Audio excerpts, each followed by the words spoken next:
Hello you plonkers, welcome back to another video on the Druzy channel, and today we're talking about trades. No, we actually are talking about trades. Yeah, I'm not going to make this video too edited or anything like that. We're just going to have a chat about some trades. A small chatette. Yes, a chatette if you will, about some of the more likely trade rumours to come to fruition in the coming weeks. Has the trade period opened like today? No, next week. Next It's just week. trade radio. They're hyping that up. Okay, I see. Jesse, look how many people aren't subscribed.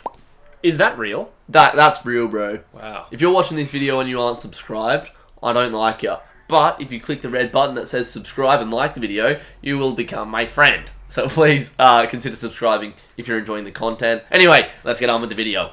So first, obviously, we're going to talk about Adam Cerra, who today, as reported by Tom Morris, who's a pretty reliable source, has elected Carlton as his club of choice. Brave choice, Adam Cerra.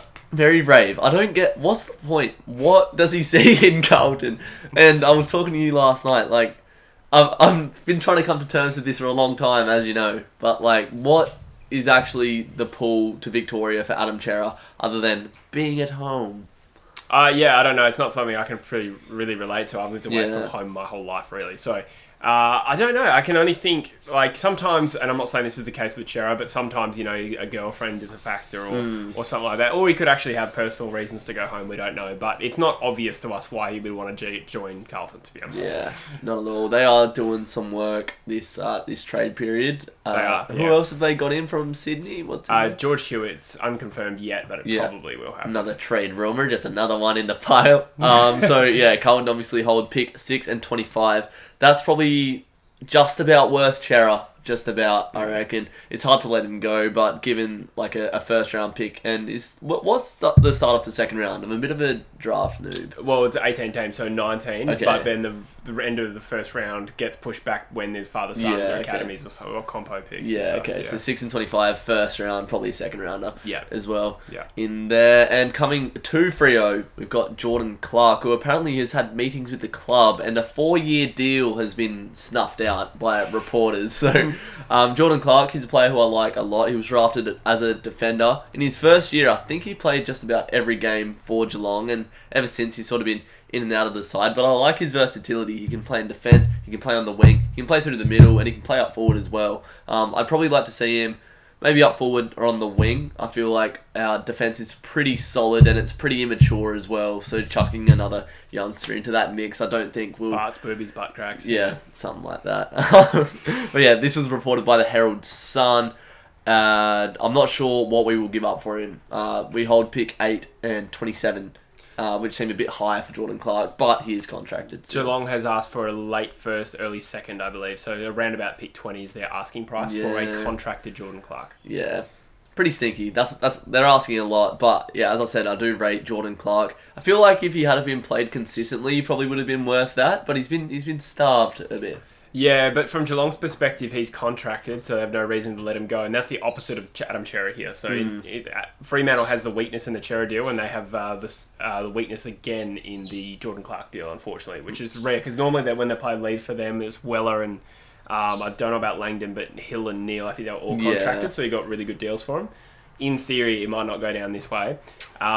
If I was Fremantle, pick 20, and if they even got it somehow, for Clarke, it's almost worth waiting a year, to be honest. Yeah, for sure. Because I think if he was uncontracted right now, he'd go for about pick 50. Because Yeah. he's done absolutely nothing. Yeah, I agree. Another Freo player who's been talked about to leave is Rory Lobb. When he got injured and went through his surgery, I remember that day that he had his surgery, a trade rumour came out that he was potentially going to join Gold Coast. He's on big money. He's really not done a great deal. He's been good in parts, Rory Lobb. Like, he's been very inconsistent, had some good games, then some absolute stinkers. And there's a bit of a curse of being somewhat of a big name or having high expectations, getting a big deal and coming to Freo. We've seen it with Cam McCarthy, Jesse Hogan, and now Rory Lobb. 3 players who just haven't lived up to the potential which we've signed them for. Des Headland going back a little bit further. Yeah. There was a bit of a trend of that as well. I did like Des Headland a lot though. I named my dog after him. Oh, true, yeah. Des. Oh, Headland! But yeah, he's contracted for 2 more years. He's on big money. I don't think any club are really going to take him because, yeah, he's got a lot of money on that contract. Who's going to want to pay him out that much? Was he linked to Hawthorn? I have the Hawthorn in my head, but I don't know if that's... I've only heard Gold Coast. Okay. I've definitely heard Hawthorn, but who knows? That sort of makes sense, to be honest. They're probably in the market for a big forward. He's got talent for sure, and he's going to be turning 20. He's 26, turning 27, so he's about prime age for a ruck. So you wouldn't want to, pay heaps for him, but he doesn't like playing in the ruck, though. I don't think. I just reckon he's just tall, so he just gets thrown in there. To be honest, he's not a good enough forward to just be a key forward, in my opinion. So I think he needs to pull his finger out if that's the case. Exactly. Now over at your boys, the West Cocaine Eagles, we've got Sam Petrevski-Seton, who is a player who I thought Freo probably would have gotten the Cerra deal. I've heard that he's wanted to come home, and he's requested a trade to West Coast. Why would you want to do that, bro? It's a bit of a trend, to be honest. Players that come back to WA choosing West Coast. You think so? I reckon you would have traded in way more than we have. Yeah, I don't know. From what I've heard, Tim Kelly was adamant, I want to go to West Coast. I don't want to go to Freo. And I think it's just West Coast do have a better club culture to go to. You're more of a family-orientated club, a bit more of a mature age club. I know Sam Petrevski-Seton's a bit younger, but I don't know. There's a bit more attraction to play for West Coast than Freo. I can see that argument, but there's been players who have outright rejected West Coast. So Nathan Wilson hated West Coast, didn't want to play for him. Jesse Hogan as well. For some reason... 2 stars. Yeah, true. No, but Jesse Hogan was a bit more high profile at the time. Yeah. The Eagles were really, really keen on Hogan, from what I understand, and he was not having a bar, which I don't understand why, because he grew up an Adelaide fan, supposedly. His dad played for Adelaide. Anyway, but sometimes they just have their preferences. Elliot Yeo was a big Fremantle fan. He chose West Coast, so I can understand why maybe just a bit more of an established brand. The Eagles, it seems like a safer player for sure. To play. Yeah. How do you rate Petrevski-Seton? Because when I've heard that Petrevski-Seton could be involved in the Cerra deal, as I said, and everything I've seen of Sam Petrevski-Seton, he just screams out inconsistency to me. But playing in a Carlton side, you're not going to play your best footy, so he could probably come over and have a bit of an impact at West Coast. He's a top 5 pick, I want to say, or pick top 6 pick. Heaps of talent. My concern with him is probably he's an inside mid naturally who's quite lightly built. And so what he could do at under 18 level is probably not what he can do at AFL level. So they've pushed him out to a half forward flank or even a half back flank at times at Carlton. And he hasn't really flourished. And admittedly, he's playing in an average team. Yeah. But the thing is, as much as I want to make the case for, he's an undiscovered gem talent, we just need to develop him right. Can't think of too many players who were a high pick, spent 4 or 5 years struggling, and then became a gun. So I'm a little bit reserved on it, but we kind of need young midfielders around that age, so I'll back it in. Maybe a Darcy Parish? I don't know if Parish has struggled as much as SBS, but that's a fair point. Not too bad. All right, Brander as well could be leaving, looking like he's going to leave. How have you rated his time at West Coast, and will he be missed? Missed from the perspective of we don't have a lot of good young talent outside the 22, and we need a replacement for Kennedy, and that was Brander. So yes, he'll be missed. He's drafted as a key, like I said, and then played pretty much every single position except that. So what do you expect, West Coast? From the sounds of it, he kind of packed the shits with not getting that opportunity, which is a shame. He's an Eagles fan growing up, despite being from New South Wales and Victoria. So it is a shame, and I think the biggest blow for us is that he's going to walk out and probably go very cheaply, despite being our first round pick in 4 or 5 years. There you go. There you have it. I don't really pay much attention to West Coast or Jarrod Brander because why would I? Don't care about him. But evidently, yes. Content integrity. One of the bigger players that have been linked to a trade, and that this one will happen by the looks of it. Jordan Dawson leaving Sydney. He had a breakout season this year. He's 24 years old, averaged 22 disposals and 3 inside 50s per game. Really good pressure player as well. The Crows have pick 4 and 23, but you'd think they'd hold on to them as much as they can. They're not going to give those up for Dawson. And given the position that Adelaide are in at the moment, given that they're trying to climb up the ladder after spending a couple years on the bottom, I think Jordan Dawson makes a lot of sense for them. 24, so he's just a little bit older than that sort of youth profile. His experience in the league, he's a great player, and this trade makes a lot of sense for Adelaide to make. I agree. It sounds like he might be seeking home on personal reasons. One thing this kind of got me thinking about was, and I have no idea if it applies to Dawson or if it's true at all, but he's from New South Wales. He's not from... he's playing in New South Wales. He's not from New South Wales. And they've been in lockdown for 6 months. Yeah. So the attraction right now to go back to New South Wales when he has the option of going to Adelaide, I wonder how much that is a factor. I think salary cap is an issue as well with Sydney. But it's probably the bigger factor. but I can understand why, he, Sam Petrevski-Seton, as we alluded to as well. Cerra. Yeah, I guess being closer to the family, but I would have thought more people would want to come out of lockdown. More further west. Yeah. But, maybe I've got that wrong, but it's just an interesting thought. No, that's a good point. Like, players wanting to be near their families so they can, like, pop out of lockdown for a couple of weeks before getting locked back in. Like, I think that was a factor with the whole Lachie Neale saga, which ended pretty quickly. Like, his missus wanting to be near the family. Hopefully all that bullshit's done next season and we don't have to worry about that. Same thing with SPS. He wants to be closer to home, but he's from Halls Creek, but it's at the top of the state. But if you're in Victoria, it's obviously a lot harder to get to if there's lockdown, so that makes a lot of sense. Okay. Mason Cox is a big name. He's a big boy. He's not a great player, but the American is not wanted at Collingwood, it seems, at the moment, and I'm sure he'd be able to jump on a list at somewhere like a Gold Coast, maybe even a Brisbane, who lacked a big tool after Hipwood and McStay going out. So maybe Brisbane, Essendon potentially.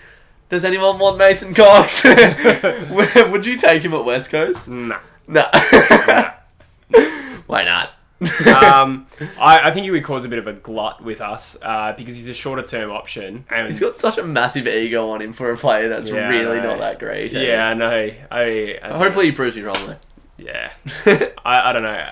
I could see him getting somewhere because he's got a profile and he's definitely won the Pies games. So I could see the appeal. Josh Thomas is still unsigned. You'd probably think they'd re-sign him. He had a pretty decent season this year. And Braden Sire looks like he's going to depart as well. Now, 2 Richmond players. This actually quite surprised me. Mabia Chol to Gold Coast has pretty much happened. That deal is done. And Callum Coleman-Jones apparently could be going to North Melbourne.